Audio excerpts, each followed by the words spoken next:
지난해 폐업을 신고한 사업자 수 100만 8,282명입니다. 국세청 통계 집계 이래 처음으로 100만 명을 돌파했습니다. 자영업자 실업급여 지급액은 205억 2,600만 원을 기록했습니다. 2011년 제도 도입 이후 역대 최대 규모입니다. 오늘의 경제 이야기 시작합니다. 흔히 사장님이라고 부릅니다. 현실은 다릅니다. 직원들 월급 주고 임대료 내고 재료비 떼고 나면 정작 본인이 가져가는 돈은 최저임금에도 미치지 못합니다. 물가가 올랐습니다. 식당에서 쓰는 계란 한 판 가격이 코로나 이전 23,000원대에서 지금은 7,000원을 넘겼습니다. 돼지고기, 채소 등 필수 식자재 가격부터 임대료와 인건비까지 모든 고정비가 뛰었습니다.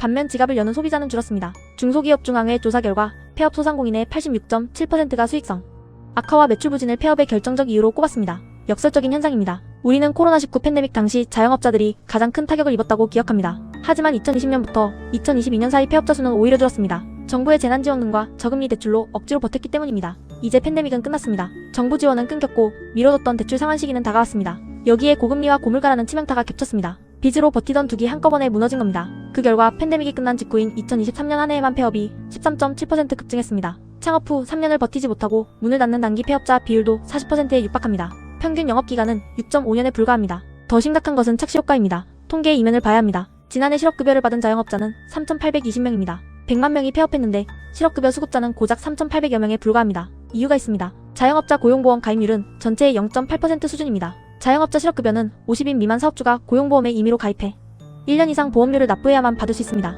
하루하루 매출 메우기 바쁜 영세 자영업자들에게 매달 나가는 고용보험료는 사치에 가깝습니다.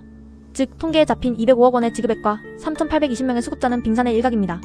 통계에조차 잡히지 못하고 아무런 안전망 없이 맨몸으로 거리로 나앉은 자영업자의 수는 가늠조차 어렵습니다.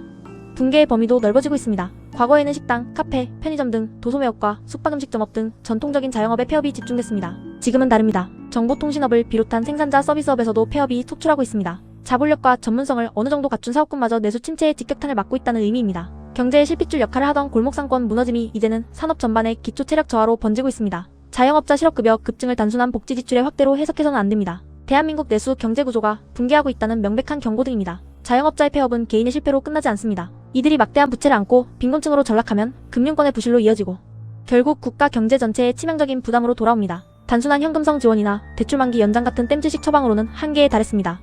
생계 보전을 넘어선 근본적인 대책이 시급합니다. 한계 상황에 놓인 자영업자들이 원활하게 사업을 정리할 수 있도록 퇴로를 열어줘야 합니다. 그리고 이들이 임금 근로자로 다시 경제, 생태계에 편입될 수 있도록 재취업과 업종 전환을 연계하는 정교하고 종합적인 시스템이 필요합니다. 경고등은 이미 가장 밝은 빛을 내고 있습니다. 더 늦기 전에 산업 체질을 개선해야 합니다. 오늘의 경제 이야기가 유익하셨다면 구독과 좋아요를 눌러주세요.